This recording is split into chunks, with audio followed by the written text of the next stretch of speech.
Uyu munsi rero dutangiranye agafilime kacu n'umukobwa ndetse n'umusore babanaga, gusa ariko hano umukobwa yari arimo kwirukana umusore, umukobwa yitwa Diane naho umusore yitwa Patrick.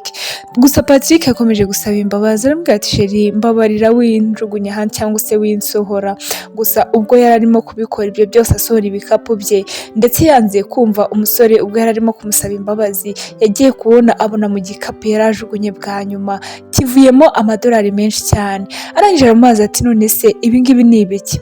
Undi aramubwira ati rero ejo nari ngiye kubikubwira basi ariko nabonye utarimo kunyumva. Undi aramubwira ati hoya none se bimeze gute, aya mafaranga yose wayakuye hehe mbwira, ntabwo wigeze unsobanurira.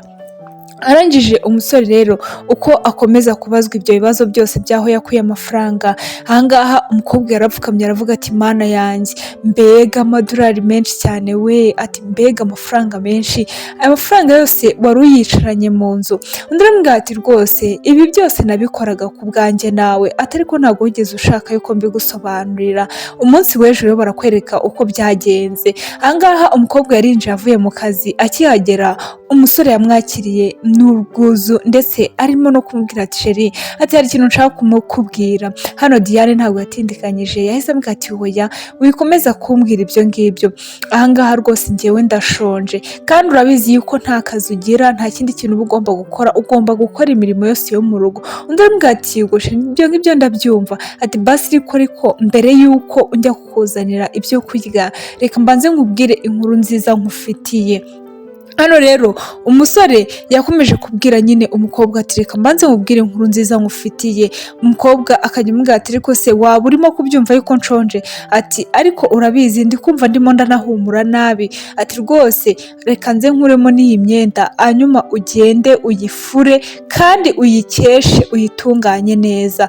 Umukobwa rero yahise agaragaza yuko rwose adashaka kumva ibyo umusore ari kumubwira, byasaga nkaho rwose yatangiye kumurambirwa, atangiye noneho no kumva rwose agiye kujya amufata nk'umukozi, kubera umusore igihe kinini yari amaze cyangwa yari amaze nta kazi agira. Ahangaha rwose umukobwa yatangiye gukuramo imyenda akajya yinagira umusore, gusa twibuke yuko umusore hari ikintu yashakaga kubwira uno mukobwa ndetse yari arimo kumubwira ati ni inkuru nziza rwose iraza kugushimisha, ati rwose hari ikintu nshaka kukubwira, hari ikintu nshaka kukubwira cy'ingenzi, ati kandi rwose uraza kukishimira. Umukobwa rero yahise avuga ati ibyo ngibyo ntabwo mbyitayeho. Diane rwose akomeza kubwira Patrick ko ibyo ngibyo atabyitayeho ndetse icyo ashaka ari ukubona yamuzaniye ibyo kurya, yamufuriye imyenda ye. Umusore rero yahise avuga ati rwose nta kibazo reka nze mbitware. Umukobwa ahita amubwira ati kandi wibuke ugende unakorope mu cyumba hariya cyo ndaramo, kiriya cyumba ugikorope neza, buri nguni yacyo yose uyikoremo isuku, nze kurara ahantu hameze neza nyine hahumura. Umukobwa ariko arimo arabwira umuhungu bakundana, arangije amubwira ati kandi rwose ntago nshaka ko bifata iminota myinshi, mbere na mbere banza ugende unzanire ibyo kurya.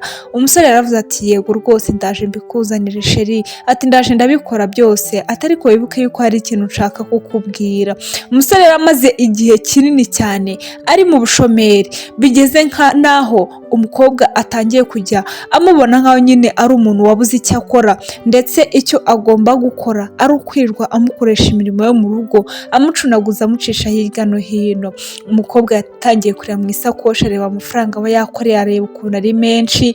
Arangije ahangaha rero barakwereka amasaha y'umugoroba yarageze bagiye kuryama. Bageze mu buriri rero umusore yakomeje kubwira umukobwa ati ariko hari ikintu nshaka kukubwira, basi mbabarira umpe akanya gatoya nkikubwire. Umukobwa yari yibereye kuri telefone arimo kugenda azamura utuvidewo yibereye ku ma TikTok n'ama Instagram he hose. Yahise abwira umusore ati ariko se icyo kintu ushaka kumbwira ntabwo warindira byibuza ntabwo cyageza mu gitondo? Urumva nawe igihe umusore yahera amwinginga ati reka nkubwire inkuru nziza nkufitiye, ariko nta nubwo ashaka kumwumva kubera yuko amajije kumenyera ko nyine ari umusore uhora uri bloke, ari umukene, ibintu byinshi nyine, ndetse nta nubwo ashaka kumva nyine buri kimwe cyose, nta nubwo ashaka kumutega amatwi ku cyo ashaka kumubwira. Hano rero umusore yaramubwira ati rwose sheri ni ukuri hari ikintu nshaka kubwira, ariko uhereye kare akiva ku kazi n'ubu ngubu agiye kuryama nabwo ntabwo ashaka kumutega amatwi. Umukobwa rero yahise amubwira ati rero njyewe ndashaka kwiryamira wikomeza kumbwira ibyo ngibyo, ati kwanza kugira ngo utaza no gukomeza kuntesha umutwe ngo hari ibyo ushaka kumbwira hari ibyo ushaka kumbwira, ndavuze ngo uva hano mu cyumba genda ujye kurara muri salo ntabwo ndi burarane nawe. Ni wa musore nyine ucishije make ndetse rwose witonda. Aho ngaha umukobwa yakomeje kumubera agatereranzambe atangira no kumubwira ati sohoka nsohokera mu cyumba, kubera yuko ari umushomeri gusa. Mwa basore mwe mujye mwitonda, abakobwa nk'aba ngaba hari igihe baba babakoresha ndetse byarangiza bikarangira babajugunye kubera yuko ngo uri umukene bakakwima n'agaciro kawe. Ahangaha rero yatangiye kujya amusuzugura ndetse amusohora no mu cyumba aramubwira ati sohoka genda ujye kurara mu ntebe ukomeza kundarira mu cyumba urimo no kumbwira ubusa ngo hari ibyo ushaka kumbwira hari ibyo ushaka kumbwira. Umusore yaramwinginze ati rwose ntega amatwi ndabizi neza ko ari ikintu cyiza. Umukobwa ati kingaho sohoka ugende ntiwongeye kungarukira mu cyumba, kubera yuko amurusha amafaranga gusa. Ibyo ngibyo bituma afata umuhungu uko yiboneye ndetse rwose yamuhinduye nk'umukozi we kandi ari umukunzi we. Ndabizi neza ko ababishobora ari bakeya cyane keretse nyine umuhungu nk'uyu nguyu wihangana. Arangije rero barakwereka umuhungu nawe yaramubwiye ati mpereza hano amafaranga yanjye. Umukobwa ubwo yari arimo kuyihumuriza ambwira ati mpereza hano ibyanjye mbishyire mu gikapu nkomeze nigendere. Ati njyewe nakubwiye ngo umpe umwanya nkubwire guhera ejo, ati none bigeze n'aya masaha. Undi arambwira ati ariko wigenda ndabona ibingibi twabikemura nyine ibintu bikarangira bikagenda neza. Undi arambwira ati ye, ati none se ugiye kubikemura kubera yuko ubonye amafaranga? Ati none se ubundi niki cyari cyabiteye kugira ngo umfate nabi kuriye? Undi aramubwira ati sheri byari umujinya, atariko nahinduye ibitekerezo byanjye. Ati none se umujinya wawe barawishyura cyangwa se hari ikintu umuntu atanga kugira ngo uhite ushira?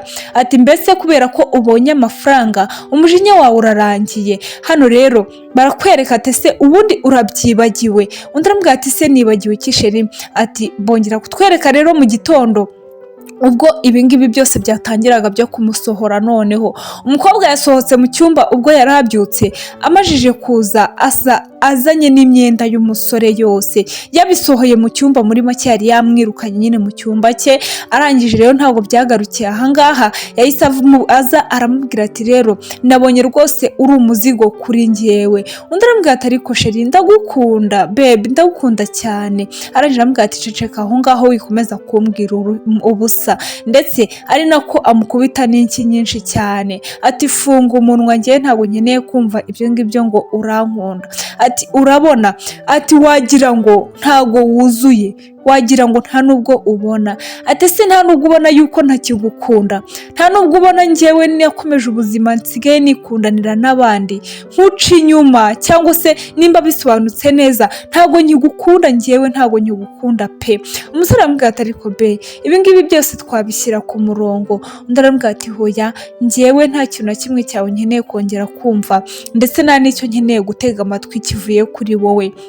Ati njyewe nawe ubu ngubu ibyanjye nawe byararangiye, bibaye byiza rero nta kindi kintu nkukeneyeho, fata ibyawe ufata inzira ugende, fata imyenda yawe kandi nimba utabishaka nta kibazo ndagufasha. Yateruye imyenda ya wa musore Patrick kandi yari sheri we. Arangije arayiterura buri kimwe cyose, arangije aramureba ahita afata n'akadokima yari afite hano, agapapiye de dokima, arangije agafata aramaze ati se ubundi ibingibi byo ni ibiki ufite? Undi aramubwira ati babe icyo ngicyo nibyo nari ngiye atarasoza. Umukobwa yari yamaze kugenda, yafashe imyenda ye ndetse atangira kuyishyira mu kintu cy'igikapu cyari kiri hano, cya kindi cya nzaruhahira. Amaze kugishyiramo arambikamo imyenda ye yose, aramubwira ati ngwino. Undi aramubwira ati ariko se baby ko mbona ufite umujinya mwinshi? Undi aramubwira ati ngwino usohoke ugende.